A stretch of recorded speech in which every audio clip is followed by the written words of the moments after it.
Pues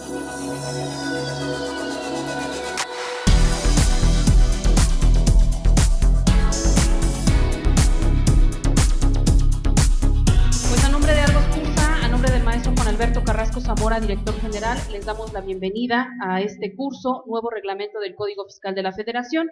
Damos la bienvenida a todas las personas que nos ven a distancia en tiempo real. Bienvenidos. Y tengo el gusto de presentarles al expositor, al maestro Miguel Ángel Santillana Solana. Es contador público por la Universidad Popular Autónoma del Estado de Puebla, licenciado en Derecho por la misma universidad. Es contador público certificado por el Instituto Mexicano de Contadores Públicos, certificado en el área fiscal por el mismo instituto, maestro en Derecho Fiscal por la Benemérita Universidad Autónoma de Puebla, maestrante en Derecho Constitucional y Amparo por la misma universidad, doctorando en Derecho, de igual manera, de la misma universidad.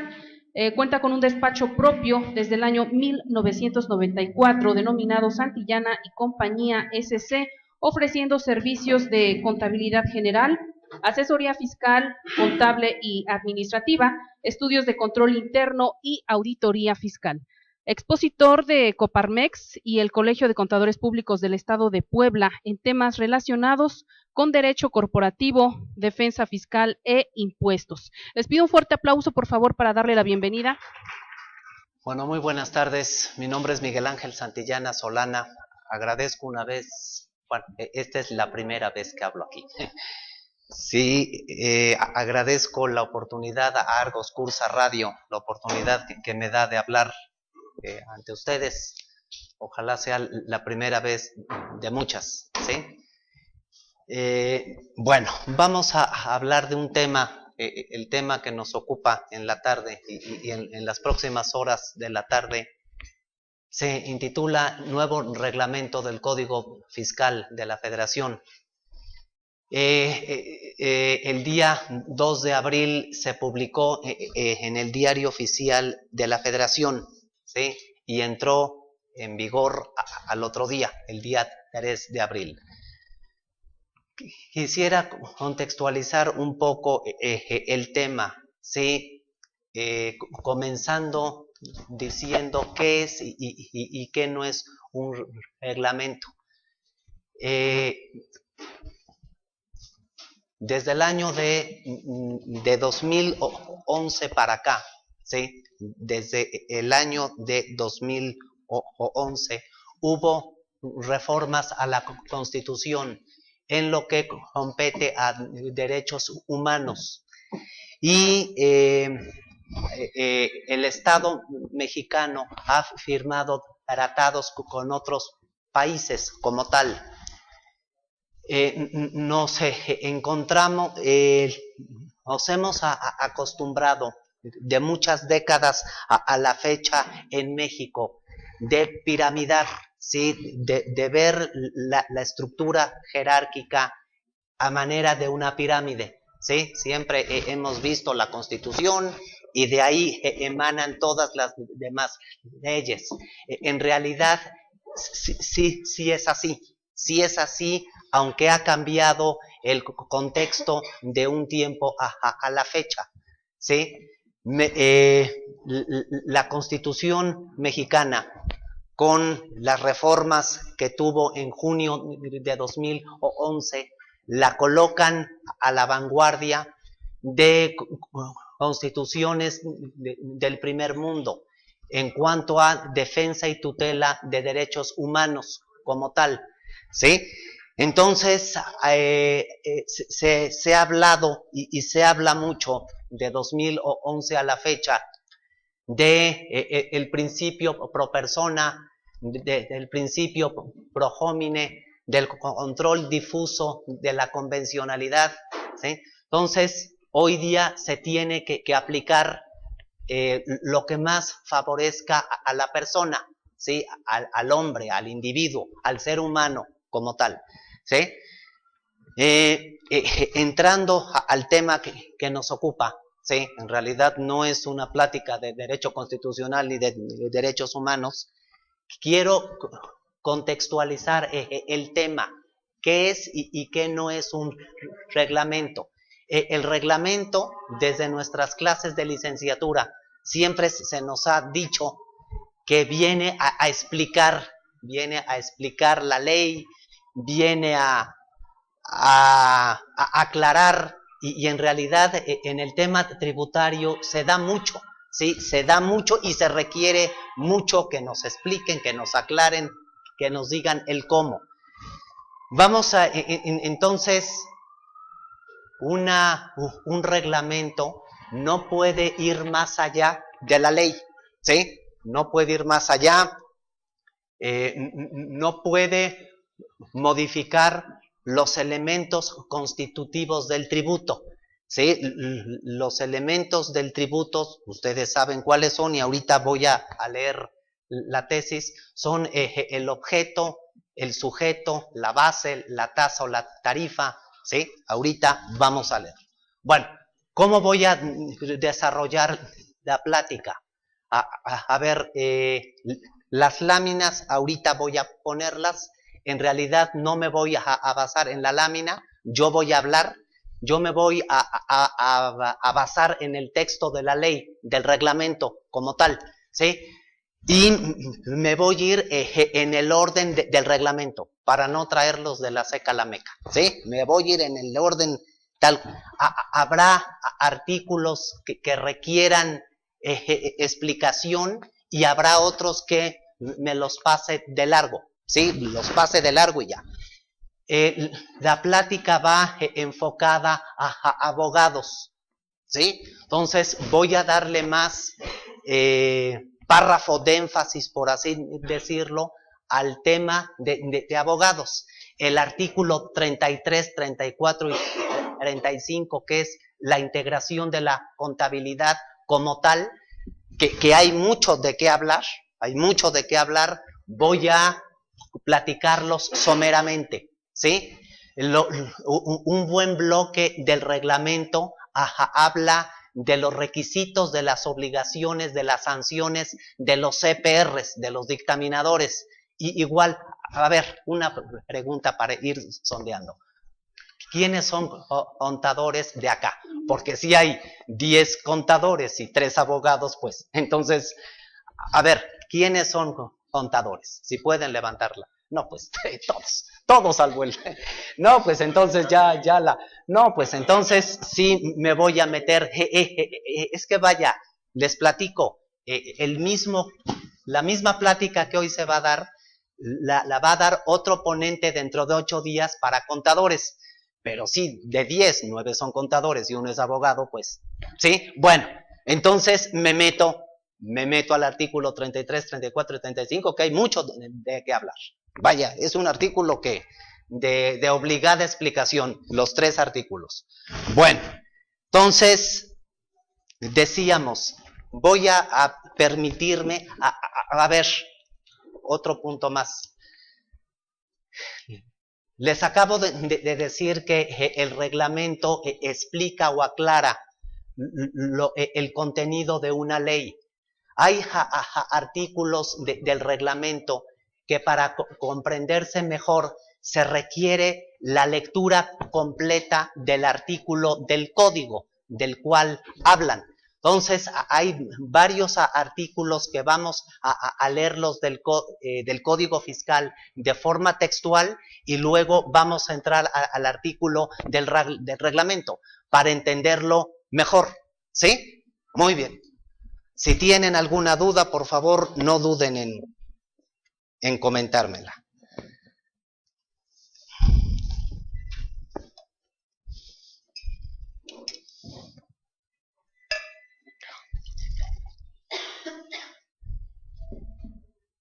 Bueno, vamos a platicar de la...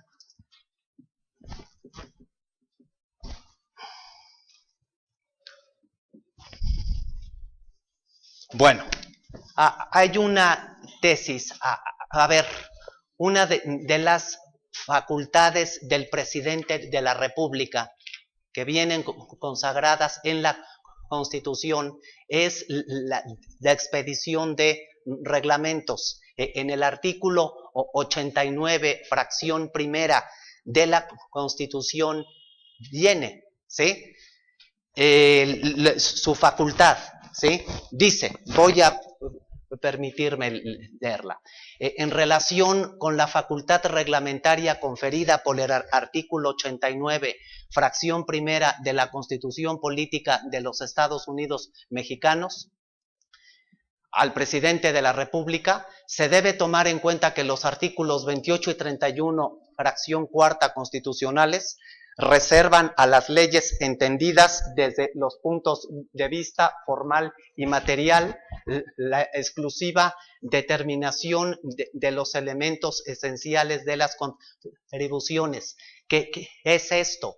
En una ley, ¿sí? Se observan los elementos esenciales de las contribuciones, como son el objeto, sujeto, base, tasa, tarifa.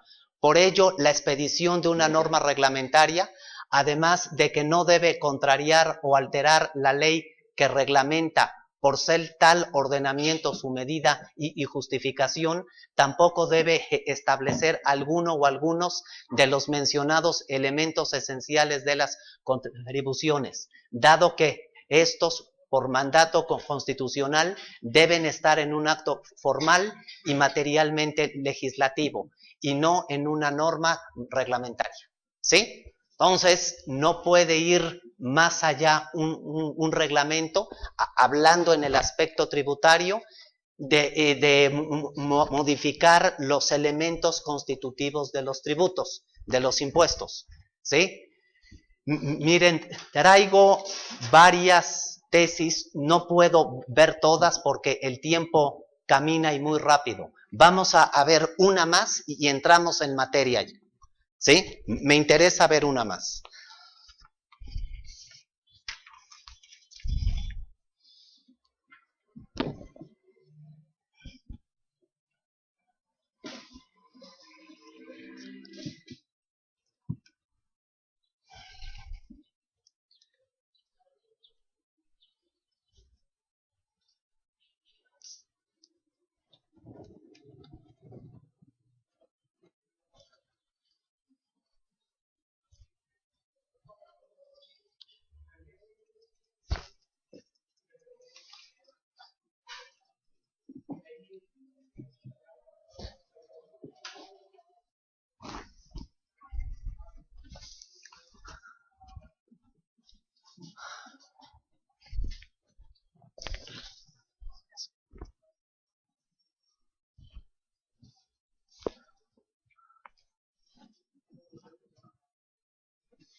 Bueno, no la voy a leer toda, me interesa rescatar dos puntos, ¿sí? Ahorita se los muestro.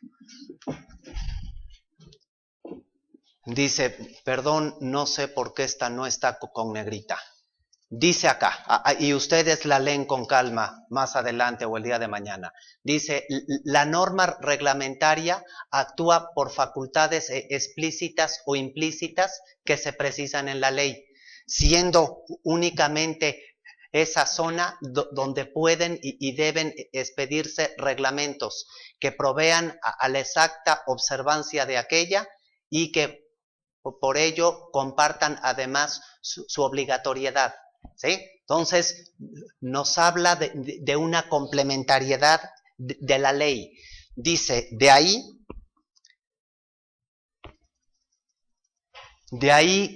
que, siendo competencia exclusiva de la ley, la determinación del qué, quién, dónde y cuándo de una situación jurídica general, hipotética o abstracta. La ley va a girar en el qué, quién, dónde y cuándo, y el reglamento en el cómo, ¿sí? Lo vamos a ver más adelante. Dice, si el reglamento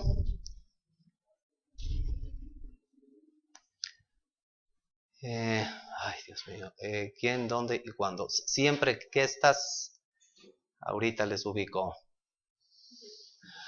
Luego entonces, la facultad reglamentaria no puede ser utilizada como instrumento para llenar lagunas de la ley, ni para reformarla, o tampoco para remediar el olvido o la omisión. Por tal motivo, si el reglamento debe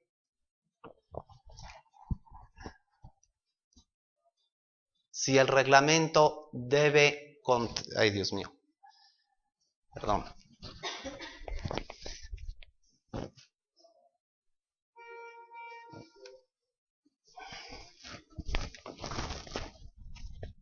Por tal motivo, si el reglamento debe contraerse a indicar los medios para cumplir la ley, no está entonces permitido que a través de dicha facultad una disposición de tal naturaleza otorgue mayores alcances o imponga diversas limitantes que la propia norma que busca reglamentar, por ejemplo, creando y obligando a los particulares a agotar un recurso administrativo.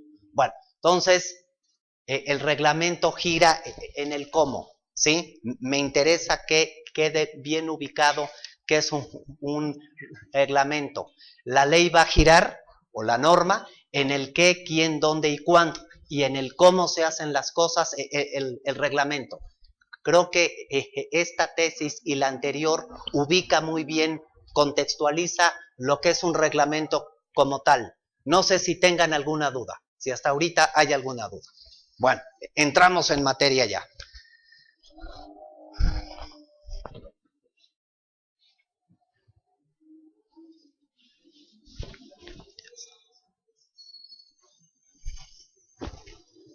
Muy bien. Bueno, como les decía, el reglamento fue publicado el día 2 de abril, ¿sí? En el Diario Oficial de la Federación, y entró en vigor el día 3. Voy a ir por artículos, empezando hay artículos que ameritan desmenuzarlos totalmente y otros no, ¿sí? Bueno, nos habla el artículo 1, ¿sí? Algunas de las novedades más destacadas, de manera somera, son precisiones en materia de comprobación fiscal. El plazo para mandar el CFDI a timbrar es dentro de las 24 horas a su emisión. Ya lo veremos en su momento esto. Los rubros que integran la contabilidad, importantísimo. Es de lo más importante del reglamento para mí, ¿sí? Particularismos especiales en la inscripción al RFC, principalmente de personas físicas. Cómputo de los plazos, notificación por buzón tributario, almacenamiento de contabilidad. Ahí viene en el artículo 34 y 35 esto. Registros, sanciones y cancelaciones definitivas a los contadores públicos registrados. Revisiones electrónicas y notificación de las mismas. Muy importante esto, ¿sí? Bueno, disposiciones generales, ¿sí? Vámonos al título primero, ¿sí? Bueno, nos habla el artículo 2, ¿sí? De que los avisos deberán presentarse conjuntamente con la declaración del ejercicio. No sé si alguien quiere ubicar el reglamento, si alguien quiere meterse a internet y ubicarlo, y ahí vamos dentro del mismo reglamento a ir ubicando todo. Viene en la lámina, pero aquí viene muy simple, ¿sí? Por si alguien quiere meterse a la ley, viene ahí, ¿sí? Bueno, nos habla el artículo 3 de los avalúos. Los avalúos que la autoridad realice, ¿sí? Para efecto de garantías del interés fiscal, tendrán una vigencia de un año, ¿sí? Tendrán una vigencia de un año a partir de su emisión, ¿sí? Eso es lo que compete al artículo 3. Se aclara quiénes son los valuadores. Antiguamente cualquier perito que tenía su cédula inscrita ante la SEP podía fungir como valuador. Ya hoy día ya no se puede eso. Antiguamente el personal del SAT podía hacer dictámenes de evaluación, ya no se puede, ¿sí? ¿Por qué? Porque se dieron cuenta en el SAT que su personal no tenía la preparación o los elementos a veces para hacer evaluaciones, ¿sí? Entonces se precisa que los peritos evaluadores son el Instituto de Administración y Avalúos de Bienes Nacionales, ahí viene, las instituciones de crédito, los corredores públicos que cuenten con registro vigente ante la Secretaría de Economía, ¿sí? Acuérdense que el perito, el corredor público, es el perito en materia mercantil, ¿sí? El perito en materia de derecho mercantil por excelencia es el corredor público, ¿sí? Y las empresas dedicadas a la compra, venta y subasta de bienes, ¿sí? Entonces se precisa lo que son los avalúos como tal, ¿sí? Bueno, con respecto a ver, el artículo 1, que puede parecer redundante, en realidad no lo es. El artículo 1 precisa la autoridad, quiénes son autoridades fiscales, ¿sí? Y viene las unidades administrativas en su totalidad de la Secretaría de Hacienda y Crédito Público, el SAT y las secretarías de finanzas de las entidades federativas coordinadas, ¿sí? Si no se firma el convenio de coordinación fiscal entre la entidad federativa y la Secretaría de Hacienda, ¿sí? Las secretarías de finanzas o de Hacienda de los estados no pueden fungir como autoridades fiscales, como tal, ¿sí? Se oye muy redundante esto, pero si una entidad federativa no firma el convenio de coordinación fiscal con la federación, no es una autoridad competente para nada. En términos de revisión, fiscalización y recaudación de contribuciones federales, ¿sí? Si la Secretaría de Finanzas nos va a revisar el 2% estatal, pues ahí sí, pero en materia de contribuciones federales no. ¿Sí? No viene esto en la lámina, pero hay que comentarlo porque es importante. ¿Sí? Muy bien. Bueno,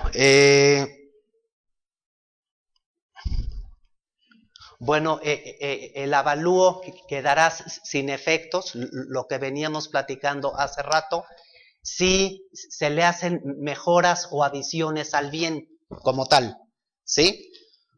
Bueno, en el artículo 4 y 5, se precisa, ¿sí? Dónde se considera el domicilio de las personas físicas y morales.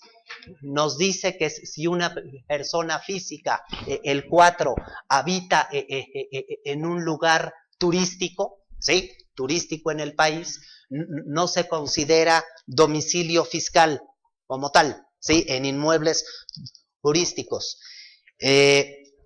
Muy bien, es eso con respecto a ese punto. Se precisa, y es muy importante esto, porque como saben, en junio va a entrar en vigor para las personas morales el buzón tributario, y hasta el año que entra en vigor para las físicas, ¿sí? Entonces se precisa aquí cuál va a ser el horario para notificaciones que se va a manejar para notificaciones por buzón tributario, ¿sí? Viene en el artículo 7, ¿sí?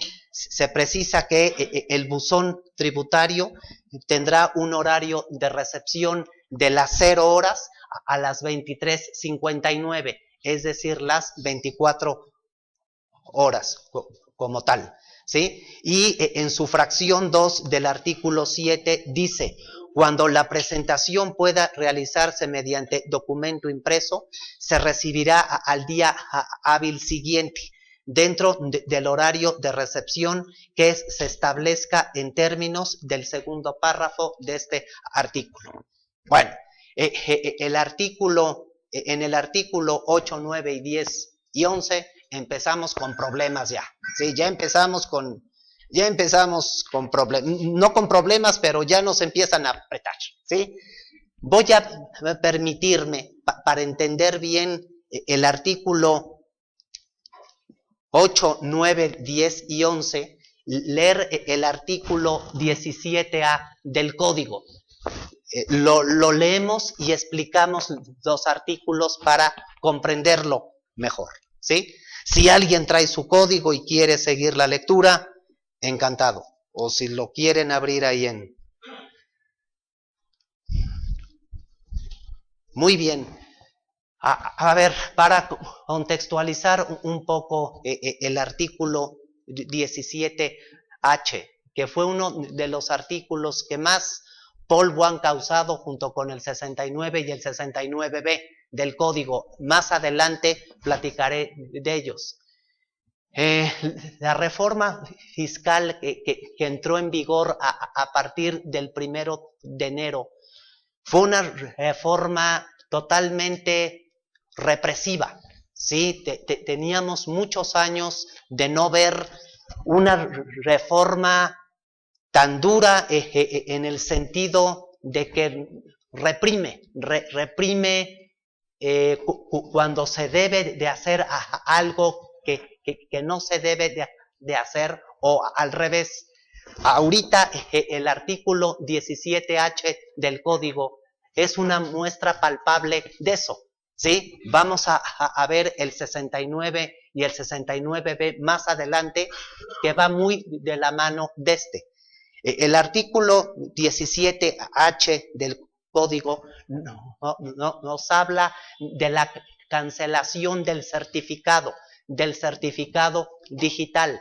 Si a una empresa, si a un contribuyente hoy día le cancelan el certificado, es darle la estocada final. Vaya, ya no es el banderillazo, es darle la estocada, ¿sí? Con eso ya no puede hacer absolutamente nada. ¿Por qué se da eso? Vamos a ver ahorita.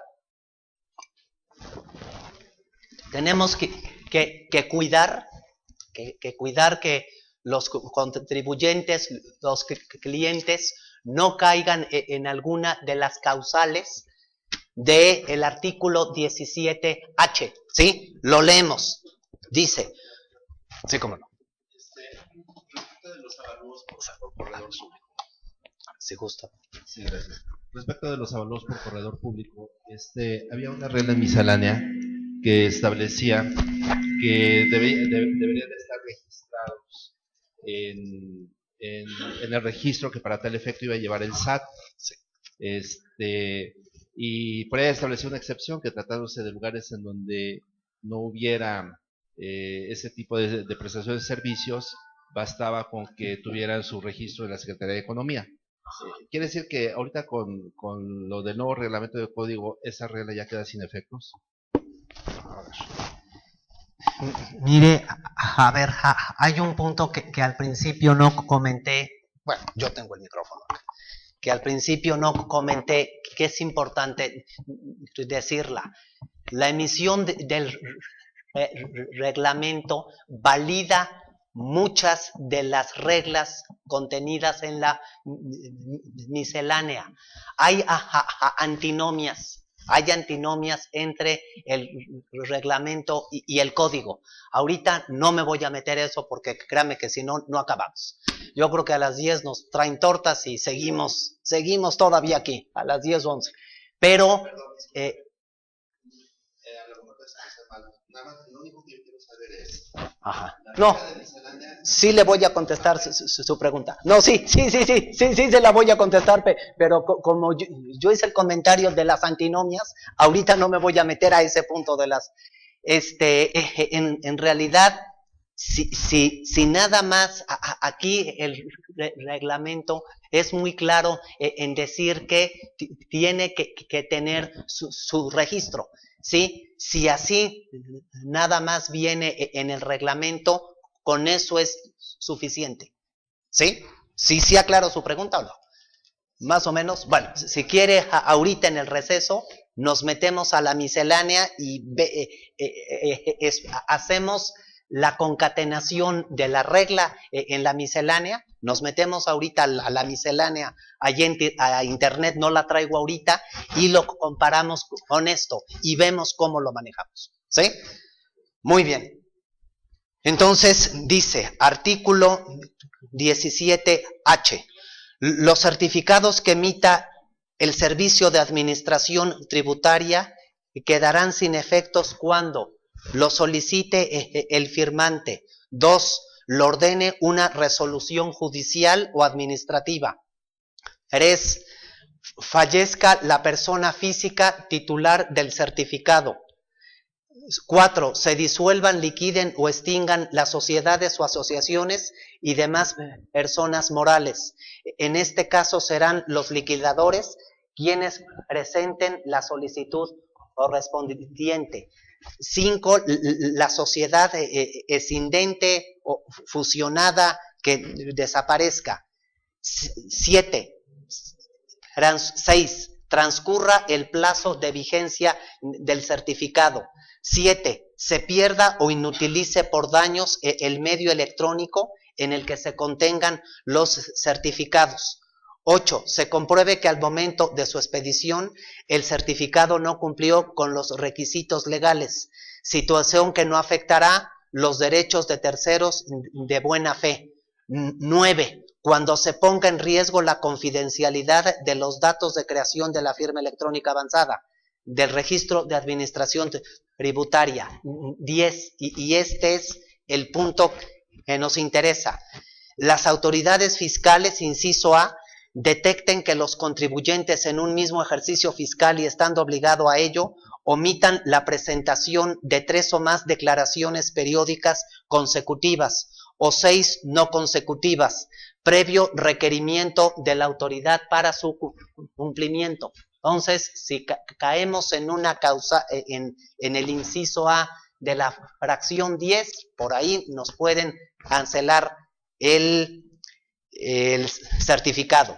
B. Durante el procedimiento administrativo de ejecución, no localicen al contribuyente o desaparezca. Si le van a aplicar el PAE al contribuyente y se ausenta del domicilio. Y C. En el ejercicio de sus facultades de comprobación, detecten que el contribuyente no puede ser localizado, desaparezca durante el procedimiento, o bien se tenga conocimiento de que los comprobantes fiscales emitidos se utilizaron para amparar operaciones inexistentes, simuladas o ilícitas. Ahorita más adelante vamos a platicar de esto. Aún sin ejercer sus facultades de comprobación, detecten la existencia de uno más infracciones previstas en los artículos 79, 81 y 83 de este ordenamiento y la conducta sea realizada por el contribuyente titular del certificado. ¿Sí? Bueno, vámonos, ya leímos el 17H. Ahorita vamos a ver qué nos dice el artículo 8, 9 y 10 del reglamento, que especifica algunas de las de lo que se estipula en el 17H. Dice,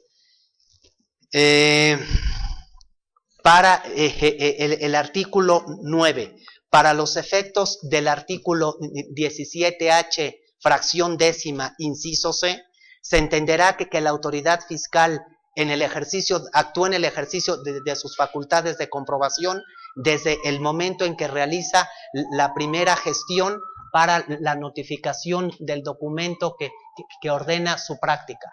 Entonces, desde ahí pueden cancelarnos el certificado digital.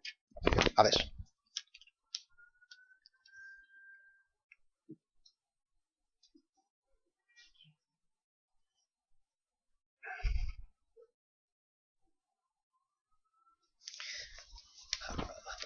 A ver, nos están haciendo una pregunta con respecto a esto, las personas que nos están viendo, ¿sí? Dice, ¿qué efecto tiene la publicación del reglamento de la ley de la firma electrónica avanzada con el artículo 17H del Código Fiscal de la Federación? O simplemente no hay consecuencias. A ver si entendí la pregunta. Dice, ¿qué efecto tiene la publicación del reglamento de la ley de la firma electrónica avanzada? Bueno, a ver, no sé si entiendo. En realidad, lo de la firma electrónica avanzada y el certificado son cosas diferentes, ¿sí? Vaya, la firma electrónica, aquí el 17H nos está hablando del certificado, ¿sí? Del certificado como tal, ¿sí? O simplemente no hay consecuencias. Al cancelarnos el certificado digital ya estamos fuera de la jugada. Hay un proceso de aclaración, ¿sí? Hay un proceso de aclaración para todo esto, pero en el Inter pues ya tenemos problemas serios, ¿sí? Dice en el último párrafo del 17H, para la persona de Oriental Puebla que nos hace la pregunta, en el último párrafo del 17H, ahí viene la mecánica para aclarar todo esto, ¿sí? Ahorita nos metemos a ver si nos podemos ver. Dice, ¿qué será peor? Segunda pregunta, ¿que me aseguran cuentas bancarias o que me cancelen los certificados de sello digital? A ver, antiguamente el congelamiento de cuentas bancarias se daba así, sin más ni más, ¿sí? Ahora ya viene en código legislado cuándo se puede dar el congelamiento de cuentas bancarias. Tiene que haber un crédito fiscal determinado, no es nada más así. A ver si al rato da tiempo, lo vemos, ¿sí? Antiguamente, de repente, quería uno sacar dinero de la cuenta y simple y sencillamente no lo podía sacar uno. Y a veces ni el gerente del banco sabía. Iba uno con el gerente del banco y decía, pues no lo sé. Y al otro día le llegaba al banco la notificación del SAT del congelamiento de la chequera. Hoy día ya es una facultad reglada como tal, ¿sí? Entonces, ¿qué será peor? Hoy día la cancelación del certificado, porque si se ubica uno hoy día en las causales de congelación de cuenta, entonces se va a dar, si no, no, desde del 31 de diciembre para atrás, sí, de repente llegaba, que quería uno sacar dinero del banco o expedía un cheque y se daba uno cuenta con tristeza de que ya no se podía hacer, ¿sí? Bueno, no sé si aclaro la pregunta de la persona. Muy bien. Bueno, continuamos en el...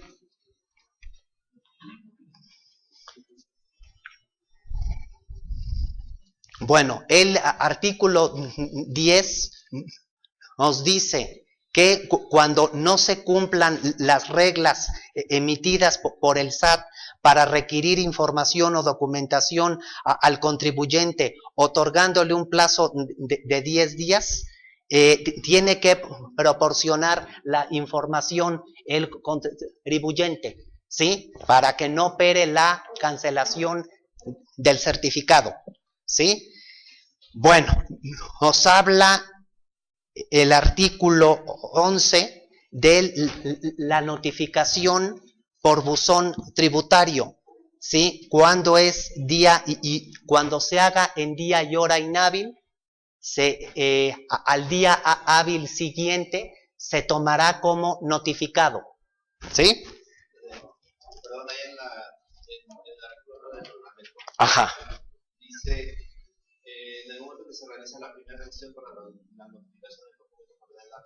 Ajá. ¿Qué vamos a entender que sería el citatorio? O sea, esa será la primera gestión para la notificación del documento referente a la práctica de visita domiciliaria. No, desde la misma orden, ¿sí? Desde la misma orden. De hecho, en el citatorio tiene que venir el citatorio, ¿para qué es? En mi opinión es desde la orden de visita como tal. Acuérdese que al rato vamos a entrar al 42 del código, ¿sí? Pero vaya, la orden de visita ya es la notificación. Ajá. Y la primera gestión para notificarnos no será el citatorio. Digo, pues si no tendrías... Es que, ¿sabe qué? Que ya hay auditorías electrónicas, ¿sí? Sí, el citatorio, con el citatorio le dan aviso a uno de que se tiene que esperar un día a una hora para entregarle una orden de visita. Tiene que venir en el citatorio, pero el citatorio es un mandamiento de espera para recibir un documento como tal. En este caso sería la orden de visita. Punto 1 y punto 2, ahora ya hay auditorías electrónicas, que todo el proceso va a ser vía buzón tributario. Entonces, en mi opinión es desde la misma, cuando le entregan al contribuyente la orden de visita como tal. A ver. En el caso de las auditorías electrónicas que usted plantea, prácticamente este artículo del reglamento pues, sería ineficaz. ¿Cómo determinarían que no estoy localizable si es por medios electrónicos? A ver. ¿En qué momento lo determinarían? Bueno, miren, voy a darles unos tips, ¿sí? Voy a darles unos tips. De hecho, se adelantó a lo que voy a comentar por ahí de las 6 de la tarde, pero y una vez lo vemos. Vaya, en realidad no venimos ni a leer el reglamento nada más ni nada. El reglamento ustedes lo pueden leer en la comodidad de su oficina. Vámonos al artículo 42. 42 y ahí vemos.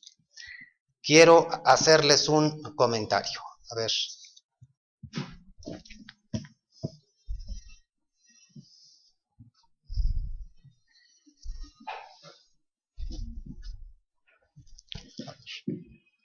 Permítanme un segundo.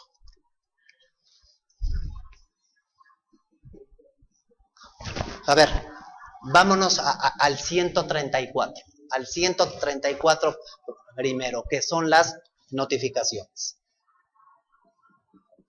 Dice, las notificaciones de los actos administrativos se harán, 1, personalmente o por correo certificado o mensaje de datos con acuse de recibo en el buzón tributario. Dice O.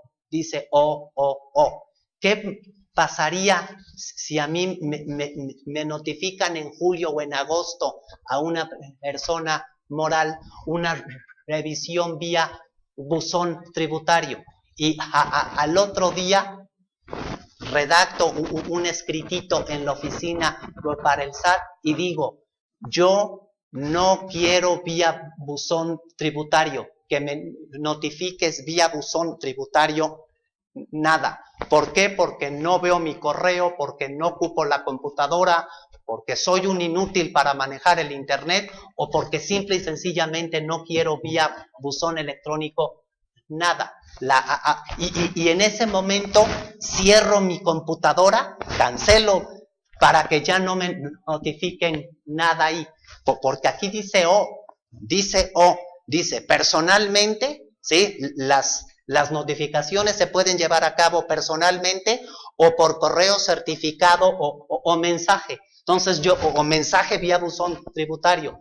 ¿Qué pasa si a la autoridad, atento al contenido del artículo 134, le digo, si en el primer párrafo, si en la fracción 1 del 134 me manejas varias opciones, yo el buzón tributario no la quiero.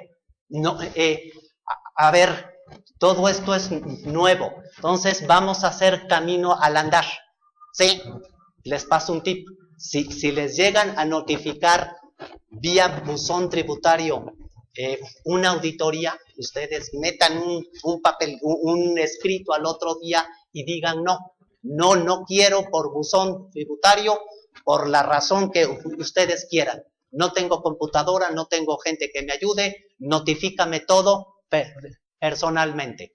¿Sí? Maestro, buenas tardes. Me honra su presencia. ¿Cómo está? Sí, todo un honor. Gracias. ¿Sí? Sí, te aclaro un poco tu pregunta. ¿Sí? Sí, es en el caso de que yo presente el escrito, Ajá. pero no lo presento, nunca abro mi buzón tributario, por lo tanto no sale la acusa de recepción. ¿Cómo van a determinar ellos si estoy o no localizable? No hago caso a la notificación porque nunca lo abrí. O lo abrí y no entregué nada. ¿Cómo van a determinar ellos si no estoy localizable? Porque eso es lo que dice el 9 del reglamento. Sí, en realidad, pues sí, bueno, toda persona moral tiene que tener, al expedir CFDIs, tiene que tener medios electrónicos. Entonces, yo no puedo argumentar el decir, no tengo máquina. Simple y sencillamente me baso en la fracción 1 del 134 que dice te notifico o por esta vía o por esta o por esta. Entonces, si me manifiestas una opción, pues yo el buzón tributario no te la compro, no te la tomo. Me queda claro lo que dices, que si yo no abro nunca mi correo y no me entero, pues sí, a lo mejor, no sé, quiero pensar, te la notifican la auditoría personalmente, ¿sí? Pero todo esto, como está empezando, a finales de junio, que habiliten el buzón tributario, veremos cómo se las gasta la autoridad, ¿sí? Vamos a ver cómo se las gasta, esa es la palabra. Sí, bueno, no sé si aclaro tu pregunta, pero no, efectivamente, si no se abre el correo y no se da por notificado uno vía buzón tributario, ¿qué pasa ahí? Pues la han de notificar personalmente. Sí, tiene tu domicilio fiscal, la autoridad tiene el domicilio fiscal del contribuyente y todo. ¿Sí? Muy bien. Nada más, otra pregunta en Sí, relación cómo no. a lo que comentaba el compañero. Si dice que desde la primera que realicen para la notificación de la hora, bueno, de las facultades, cualquiera de las facultades que tenga, no me van a tener como localizado, yo también coincido que sería con el citatorio, porque en caso hay veces que llegan, y así es la autoridad, y levanta actas de asuntos no diligenciados, diciendo aquí no vive tal, no hay nadie, pregunté con todos los vecinos, y no me dicen que aquí nunca está. Y uno ya se entera hasta que llega la resolución, o checa los estrados, sí, o ya o le por embargaron estrados cuentas, notifican o todo también, lo etcétera. Pero en este caso me van a cancelar mi certificado. Dolosamente el SAT puede hacer eso. Yo fui, no estuvo, no le dejé citatorio porque cuando llegué me dijeron que no existía ahí, que nunca ha estado y que le pregunté a todos los vecinos y nunca ha estado acá el contribuyente. Y me levantan esa acta de asuntos diligenciados y cuando vengo a ver ya está cancelado mi certificado. Ya no puedo expedir facturas, prácticamente ya no puedo hacer nada en materia tributaria. Pero si usted dice que es hasta la notificación del acta, bueno, de la orden, cualquiera de las órdenes para la facultad, nunca van a poder determinarme que no estoy localizable hasta que puedan notificar o realizar la notificación, no sea el citatorio, el acta de asuntos no diligenciados. Porque no entendí muy bien que dijo que el citatorio no sería la primera diligencia de notificación. Si no es esa, entonces, ¿cuál sería? Sí, Sí, bueno, yo aquí lo llevé al buzón tributario, el comentario, pero sí, en realidad el citatorio, al citar al contribuyente al otro día para entregar la orden, a partir de ahí empieza, hablando cuando se hace de la manera convencional en papel, ¿sí? Muy bien. No sé si tengan algún otro. A ver, sí, como no tiene el micrófono, porque sí me piden que sea con micrófono. Estas visitas nada más las puede hacer el SAT o también finanzas y tenga el mismo efecto. Finanzas. Ve que les comentaba al principio que en materia de revisión de contribuciones federales tiene que estar adherida al convenio de coordinación fiscal, ¿sí? Entonces, si es contribuciones federales y está adherida al convenio, sí. Acuérdese lo que comentábamos al principio del artículo primero, quienes fungían como autoridades en términos del reglamento, para actuar como en el reglamento. Sí, estoy de acuerdo, porque mi pregunta va encaminada a lo siguiente. Hay empresas a las que supuestamente finanzas, no el SAT, finanzas, ha llegado a querer entregar por escrito un citatorio, un documento, un X. No lo pueden entregar porque dice que no localizaron el domicilio o a la persona o a la empresa. Hay un segundo documento, una supuesta segunda visita, y después que avisa que pasen a la administración de correos a recogerlo. Supuestamente dan 5 días, pero nunca se recibieron esos documentos. Y cuando por accidente se llega uno a enterar o porque, por razones que sea, y llega uno a la administración y ahí le dice, no, es que esto ya se devolvió a finanzas. Y en finanzas nadie sabe de dónde salió el escrito, cómo salió, qué hay que hacer ahí. Mire, hay muchas arbitrariedades, ¿sí? Se cometen arbitrariedades y abusos, sobre todo de esta dependencia que me comenta. Luego hay conductas abusivas.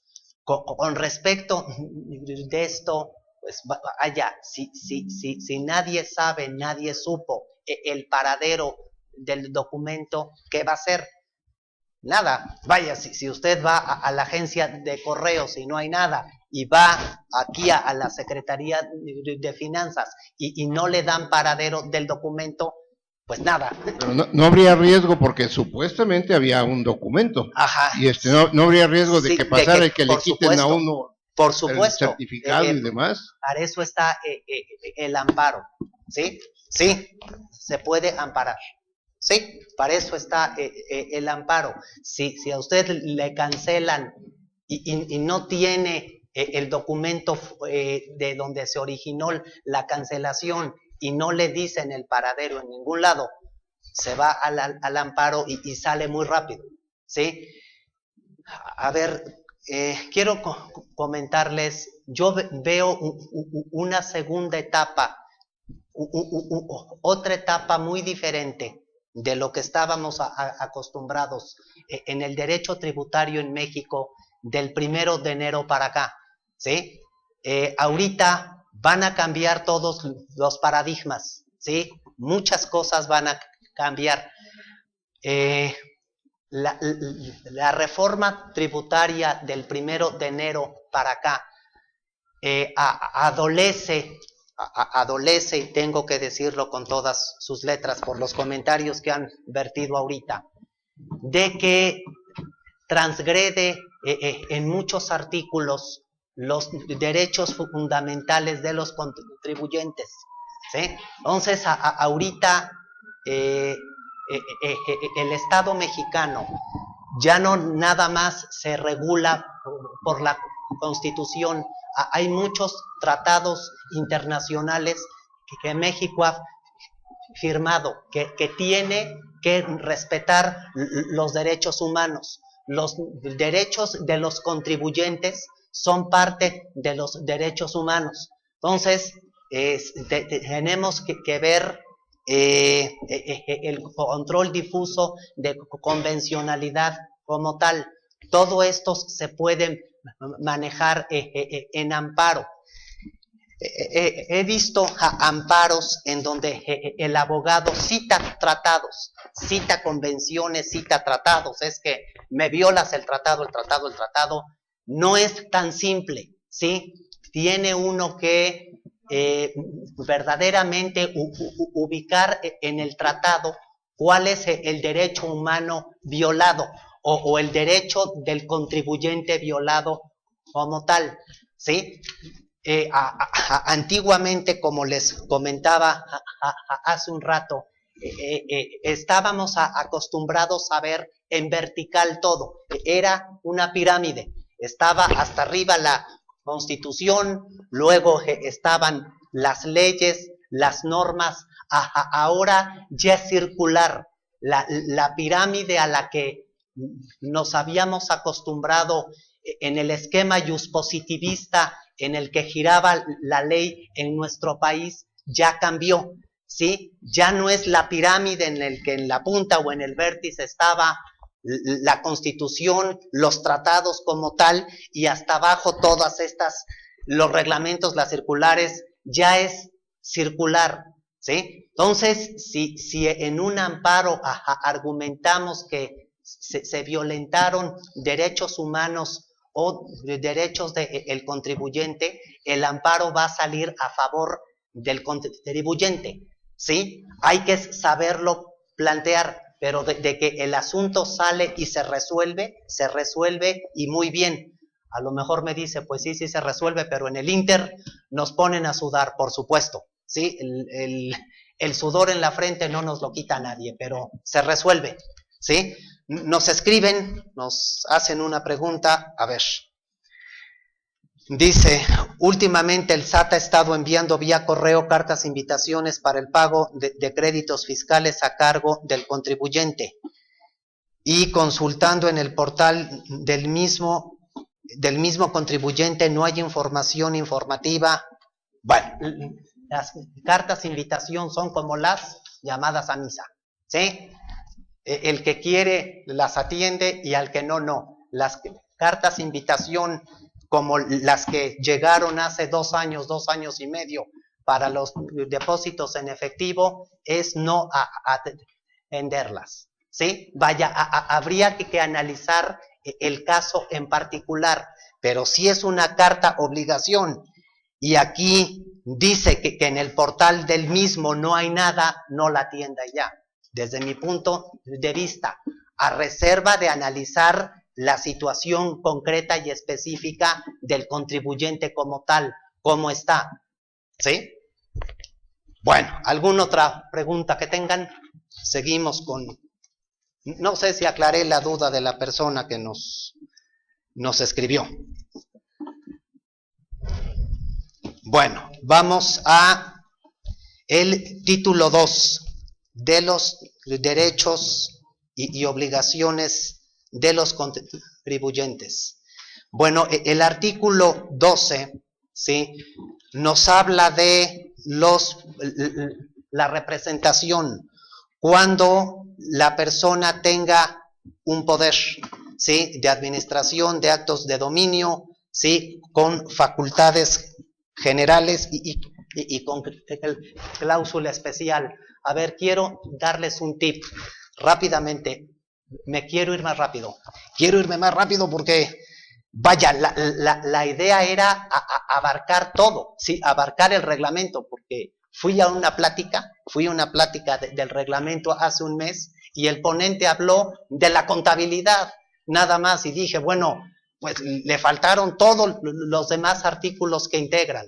Entonces, me quiero ir un poco más rápido porque si no, no voy a acabar, ¿sí? Y sí, quiero que sea lo más abarcante posible la plática, ¿sí? En lo que respecta al reglamento. A ver, hay un punto. Es muy importante checar los poderes. Muy, muy importante. A veces es de los puntos que dejamos pasar, ¿sí? Le otorgan al gerente poder para actos de administración, para actos de dominio conjunto, se retire el gerente de la empresa y nunca nos preocupamos, no se preocupa ni la empresa ni el gerente por revocar el poder. Es muy importante que los chequemos. Vamos a hablar al rato en el artículo 26 del control efectivo, ¿sí? Vaya, ese punto va correlacionado con este, pero al rato que entremos a ese punto, rápidamente lo desmenuzaré. Tenemos que acotar los poderes. Si les acabo de decir que la reforma que entró en vigor a partir del 1 de enero es una reforma represiva y punitiva, tenemos que acotar el poder. El manejo de la contabilidad y el manejo de las chequeras es muy delicado. Entonces, tenemos que hacer los poderes a manera que nuestro mandatario, nuestro apoderado, acotarle el poder y la responsabilidad penal, si en un momento dado se pudiera dar, ¿sí? Se puede redactar en el poder, no para la mejor promoción de las actividades o del giro de la empresa, se le releva al apoderado o al mandatario de manejar la contabilidad y manejar las chequeras. Entonces, le acotamos su poder, ¿sí? En realidad no se trata ni de caer en evasión ni en elusión, no por eso se le está diciendo haz lo que se te antoje, pero con eso es su responsabilidad administrativa y sobre todo penal se acota. Es otro tip, ¿sí? Quiero darles tips también dentro de esto. En realidad venimos a eso, ¿sí? Muy bien. Entonces, nos habla acá, viene el capítulo 2 del pago de la devolución. A ver, me meto ya de una vez al otro, ¿sí? Nos habla el artículo 26 del Código del control efectivo, ¿sí? Y aquí en el reglamento nos dice que quiénes son responsables en la sociedad. Son responsables los que tengan el control efectivo de la misma.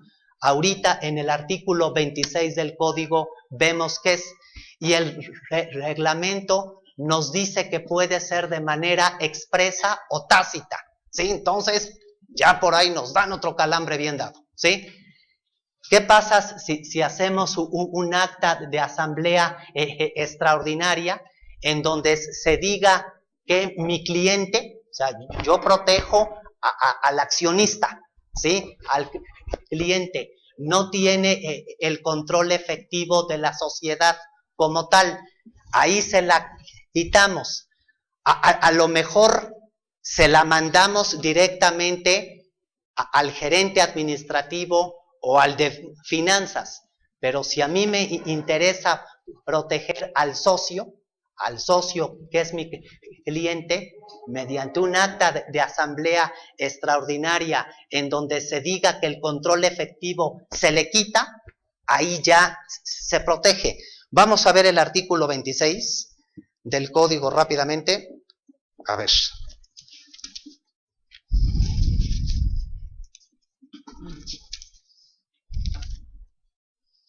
Dice, vámonos a lo que nos toca. Dice en la fracción décima, ¿sí? En la fracción décima, párrafo tercero, cuarto. Definición de control efectivo. Se entenderá por control efectivo la capacidad de una persona o grupo de personas de llevar a cabo cualquiera de los actos siguientes. Y dice A, imponer decisiones en las asambleas generales de accionistas, de socios u órganos equivalentes, o nombrar o destituir a la mayoría de los consejeros, administradores o sus equivalentes de una persona moral. B. Mantener la titularidad de derechos que permitan ejercer el voto respecto de más del 50% del capital social de una persona moral. Y C. Dirigir la administración, la estrategia o las principales políticas de una persona moral.